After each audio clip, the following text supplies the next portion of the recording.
Welcome to Scream Therapy. I'm your host, Jason Schreurs.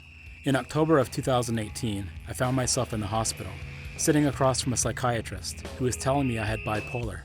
I was sent home with a bunch of medication and laid on the couch for a week. I had my iTunes library on shuffle, trying to shake the hornet's nest from my head. Ever since I was a kid, I've been using loud music as a form of therapy. Punk rock and mental health have always been connected. This podcast looks at that connection through the lens of different guests. This is Scream Therapy.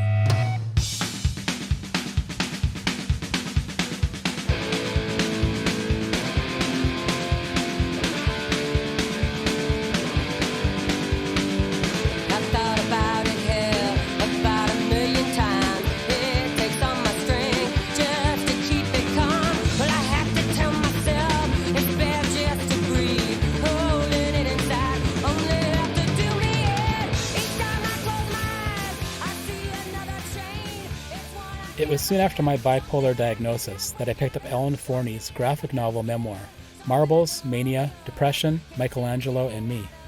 Ellen is an artist and health coach, best known for Marbles and her other graphic novel, Rock Steady, brilliant advice for my bipolar life.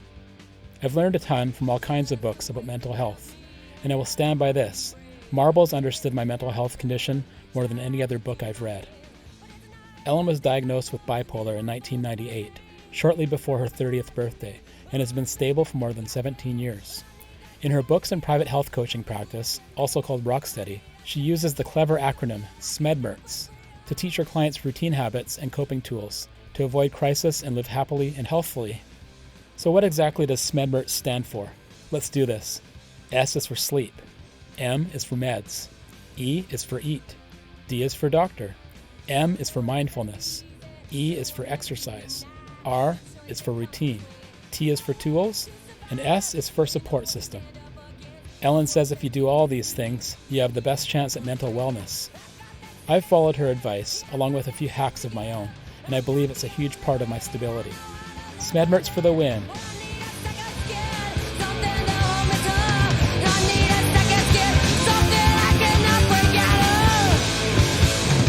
Hi, I'm Ellen Forney. I've been a professional cartoonist since 1992. In 1998, I was diagnosed with bipolar disorder. And in 2012, my graphic memoir came out about my bipolar disorder and my dealing with it and trying to figure out how to get stable. And that's Marbles, Mania, Depression, Michelangelo, and Me. And since then, I put out a companion book to that called Rock Steady, Brilliant Advice from My Bipolar Life, which is kind of, if Marbles is my story, and Rock Steady is more of a mental health handbook from a personal point of view.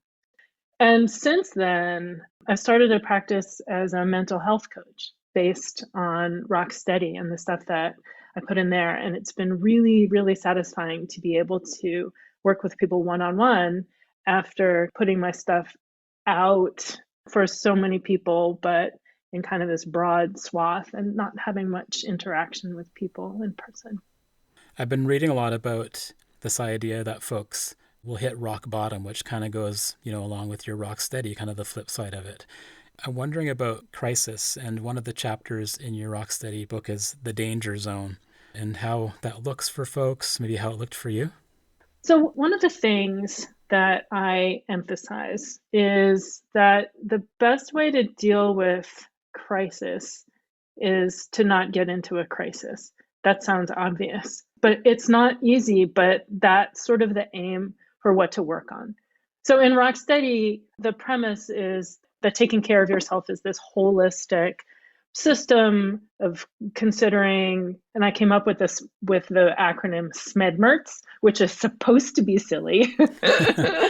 So many acronyms and everything scientific. I figured that I would have one of my own, and then it would be a cartoonist style silly one.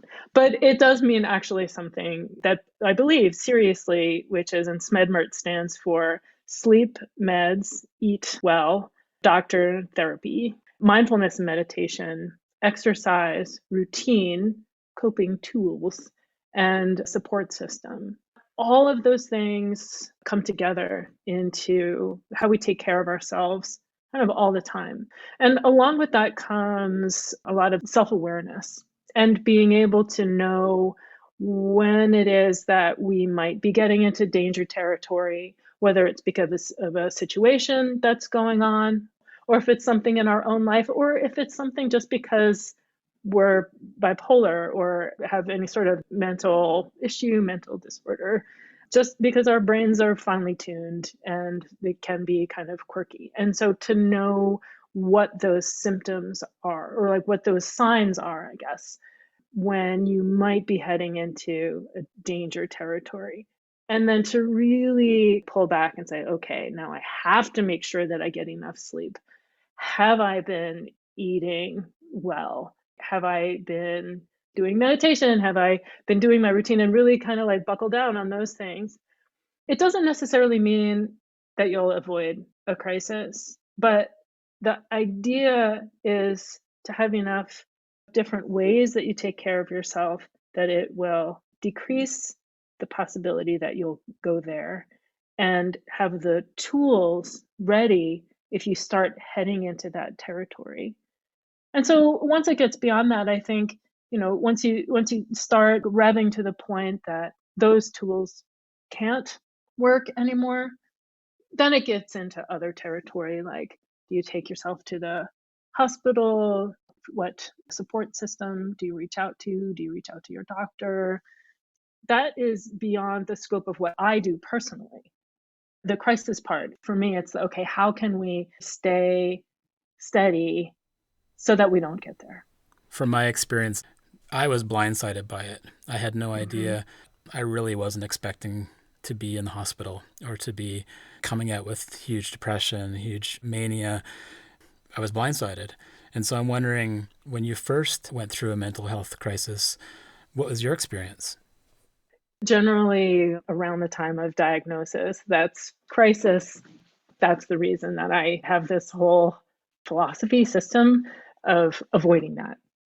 When I was first diagnosed, it was after two, I don't know, rounds, I guess, of episodes of being quite manic and then quite depressed and then really manic. And that's when I was diagnosed, and then really depressed. That episode, that round, my mania lasted 5 months and my depression lasted a year and a half. That's something that I hope to never, ever repeat or even get too much of a taste of, really, frankly. It was really traumatic. How can you not be blindsided by it?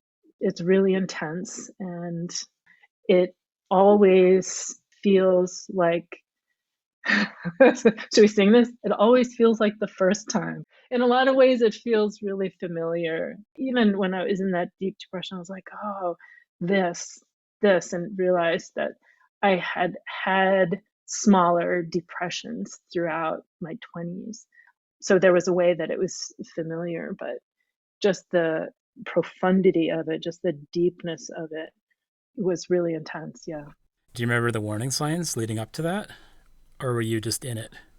Well, I was just in it. And you know what? I guess I have to add to that. When we think about the trauma, thinking about bipolar in particular, we do tend to think of the depression part.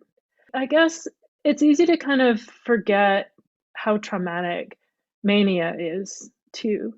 The fallout from it with friends and family, for a lot of people, the expense of it. I know I did my share of overspending, but not nearly as much as the financial holes that a lot of people get into. Not even just people around us and the people that we love, but even within the experience of it, just the way that such little sleep, such decreased appetite. I know I would always lose a lot of weight. It's really, really hard on your body. So it's really kind of physically traumatic that way, just pushing really hard and always compelled and obsessed and forward moving that way. I wanted to balance that when thinking about the trauma that we've gone through, specifically around bipolar, isn't just the lows, but it's the intense driven highs. And then too, something that a lot of people who don't have bipolar perhaps don't know is just the rocky middle of the road. It's not always up or down, or even the steady in the middle is called euthymic. But there's a lot that's just kind of this jumble of oversensitivity and crying for a couple of days and you don't know why. And I mean, everybody's experience is different. The signs that I have learned before, oh, like these are signs that I might be getting into a danger zone, has been if I start getting less sleep and feeling okay, like not feeling tired. And the other main thing is if I feel like I want to keep interrupting people. They're talking too slow and because I have something important to say. Those two things are the main things. And then am I forgetting to sleep is another one. This is because usually my episodes would start out with mania. I've been stable for a long time now. I've been stable pretty much since 2002. I haven't gone through a full-blown episode, but it doesn't mean that I haven't pulled myself back. Oh, I noticed that I'm starting to cry a lot is another one. How long does that go on?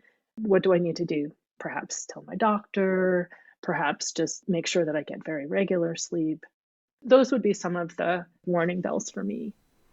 From my experience, the idea of being hypomanic or manic, you're so much in it that maybe you don't really understand there's a crisis going on. Reflecting back on it later and saying, oh, wait a second, okay, that was a very serious episode. Yeah, it's hard to figure those out. It takes a lot of work. I have a lot of tools. It's one of the things I've put together in Rocksteady. I've learned a lot of things and I've come to a place in my own bipolar that people that I've spoken with and readers, they find it helpful too. And one of the things that I emphasize in my coaching practice too is to chart, to get to know your patterns. What are your warning signs? Write down how much you're sleeping.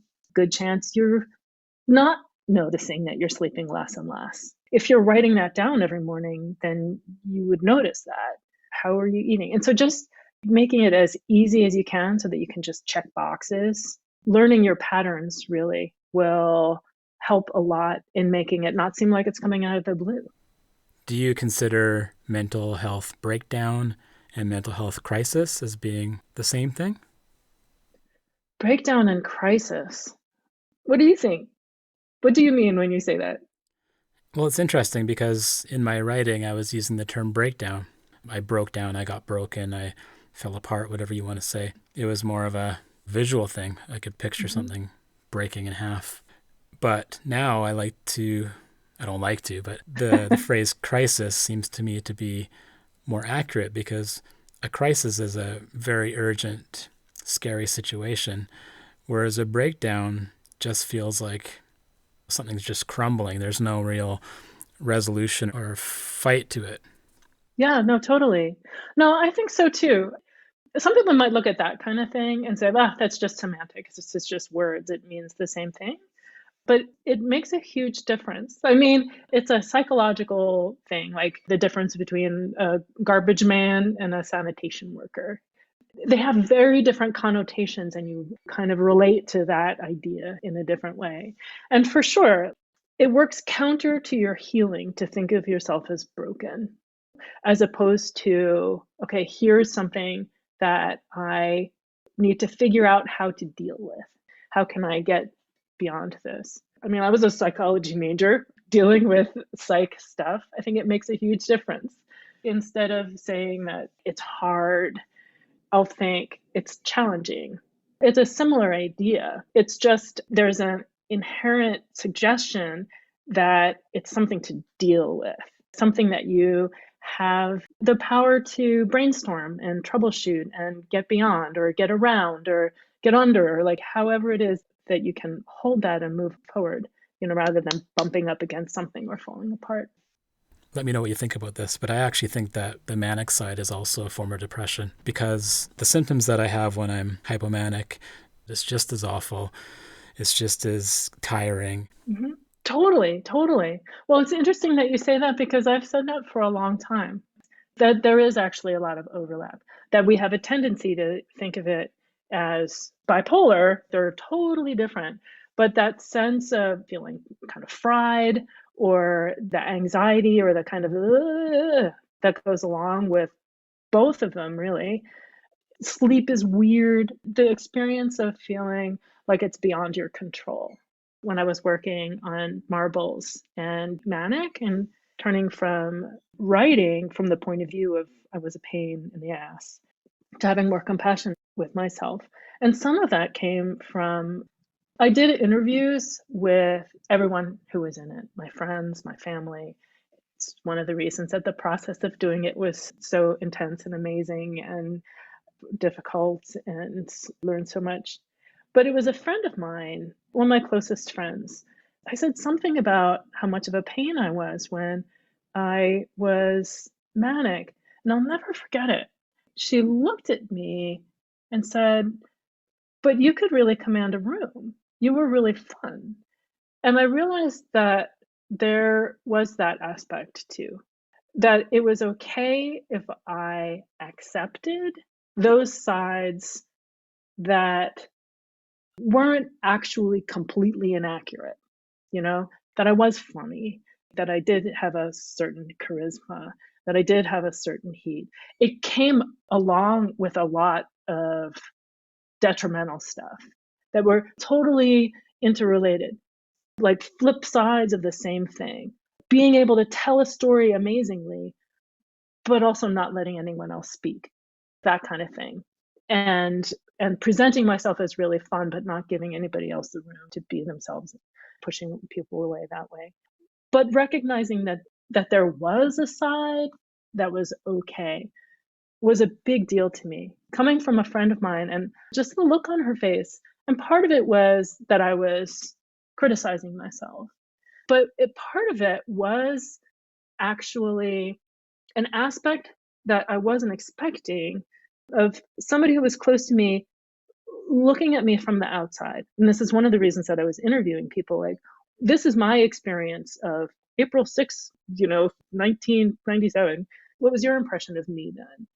Knowing that they probably weren't going to be the same, but not expecting that outside source would find it a positive thing. And even at a microcosm level, going back and asking someone about, hey, remember the time that I said this thing? And they're just like, oh, I thought you were joking, or I don't remember that, or wasn't a Right, big deal. But of right, course, in my brain, it's nagging me like, why did you say that 5 years ago? Oh my God, negative self right. talk. Looking back at it with embarrassment and regret and all these things, in your experience, how much atonement has to be done in a situation like that? I think that it depends a lot on the context. Sometimes it's the most respectful thing to go back to somebody and say, this is where I was coming from and I'm sorry, and to atone that way. But I also think that sometimes it means just letting that person heal and let that bridge be burned. Okay, maybe we both need to heal over. And maybe if it comes up sometime, I know it's a tricky thing. What is the context? I thought of this. I've burned some bridges and I've thought about how to deal with them. And so some have been repaired and some of them, not like there's a lot, this file folder of of burnt bridges. Yeah, you can have some of mine. Yeah, okay. Take them out of my file. I remember years ago, a friend of mine, who actually, so more of an acquaintance of mine, I guess, was going through AA. And she called me up and said she was clearly very uncomfortable and brought up something that happened some evening years before. And I didn't remember it. And I was fine with her bringing it back up, but I wasn't sure that it was really healing for either of us. And so I think that that's part of it. Who is it for? Is it to make you feel better? If I'm going to go back to this person who I think, like I burned this bridge and I think that they've healed over. If I went and said, this is what was going on for me, I'm sorry, am I doing it for me or am I doing it for them? Part of if you're atoning and you're really atoning, it's for them. So I think it's tricky. I think it's tricky. What about disordered language? Because when I first got diagnosed bipolar, I would always talk about it being a disorder, a brain disease, an illness. Bipolar disorder was the words I used to describe what I was going through. And in the last year or so, it's been living with bipolar, even dropping the word disorder. I'm wondering what you think about disordered language. As ever, I think it's different for everyone, and that it's really important for us to recognize that it's different for everyone. I have said for years that I am bipolar. I mean, some of this I was diagnosed in 1998. So, language and what accepted language and what language means. I mean, language is all about communicating. So, of course, it's going to change over time. If I'm talking about somebody else's, I don't know, I'm pretty careful about flipping back and forth. Someone else has bipolar. I will never say that they are bipolar unless that's language that they use for themselves. For a while, I stopped saying I am bipolar and started saying I have bipolar because I thought, well, I have kind of a platform. And so I should, like be a spokesperson for our army. Um, but the thing is that for me, I have so many different aspects of my identity. Part of I am as opposed to I have is the idea that we're not defined by our disability. And kind of like what you were just saying, like, is it a disability? Is it a disorder? Is a whole another, I don't know, bag of worms, another exciting box of presents to open.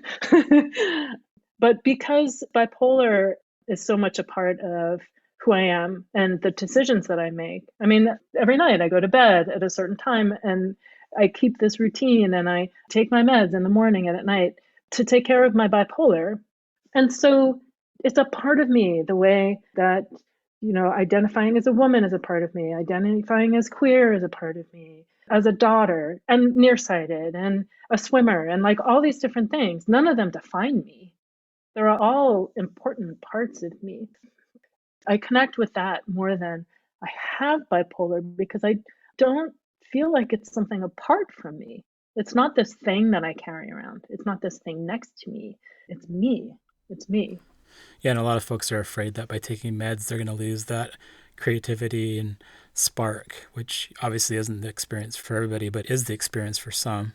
Do you find it hard to say that, to say if I had the choice to have it or not, that you would choose to have it? Because, I've been batting that around for 2.5 years now, and I'm not sure that 100% I can say, but you've been at this for a long time. I don't mean that in a bad way. You've been doing this for a long time. You've been working on yourself. Do you still have any kind of visceral reaction to saying that? Eh, I mean, everything's qualified, right? I mean, it's hard to be thankful for a terrible trauma and things that are difficult, but if they've come to shape a meaningful life, well, who would you be if you didn't have that? I mean, you don't know really. So it kind of, in some ways, why even think about it? I don't know. But I would be leery if the reason that this question were asked is, well, should we manipulate the genes of a fetus that we think is going to have bipolar disorder? And in that case, I mean, we were talking about language before. If this were going to be plucked, let's say, from a fetus, that would definitely be considered an illness, a disease, a disorder, right? I mean, like that would be the approach, that would be why. It's just not that tidy. The brain is still a mystery. That brain, all sorts of things. Like you just brought up medications, and I have really mixed feelings about medications. I take meds twice a day. I've taken meds ever since diagnosed, and I probably always will. I believe that I need them. I believe that a lot of people need them. I also think that there's overdiagnosis and over medication for sure now. A lot of it has to do with the healthcare system. I'm not sure what it's like up there in Canada. I don't know why I just put on a little Southern accent. Hey, that's not a Canadian accent. What are you doing? I know. Your psychiatrist is amazing. I love her character in the book. I just wanted to give her a big hug. That kind of made me think of this idea with artists and musicians and filmmakers being afraid that if they take meds, oh my God, am I going to lose that? Right. And a lot of punk bands are like that too. Well, what comes out of that? What's the new normal? Yeah. There are a lot of really, really important questions in there to get to the other side of. And one of the things that I think is a big thing to wrestle with, I think especially for artists, I say this as an artist, it's not necessarily artist only, but who really have found the kind of fire and, irresponsibility, perhaps, passion, like what we think of as this motivator, that would be lost. Feeling like that's where creativity comes from. Like I would picture like a fainting couch, getting all this stuff and then just the drama of it, the drama. Picture that as sort of a moth to the flame idea. Do you need that fire? Do you need that fire? Because if you know that it's self-destructive, is it worth it? Is that the work that you need to do? And that's a philosophical question. I mean, I can't tell somebody that they don't want fire. Maybe they want fire. I can't tell them that they don't want it. I can say that it's different to be stable, and your creativity comes from a well that's different from that fire, and that it might be worth trying. And maybe you'll change your mind. Maybe it'll feel like growth. And I think that if someone, let's say, other artists who really, really don't want to lose their mania and they have to take these medications and they resent them, well, then that's not healthy for them. And it's not going to stick. For that to be fulfilling who you are as a creative person, too, it means learning or finding a different way to recognize where your creativity comes from. I can't tell somebody that if they're a moth that they don't want the flame. I just have me as an example. I have found that stability is good for my creativity. It just is. I have found I'm most creative in the morning, and that's when I do my most mushy flow kind of stuff. And then like afternoons are more like editing kind of things, admin, or that's when I have my clients. Learning those things and being able to be clear-eyed has worked for me.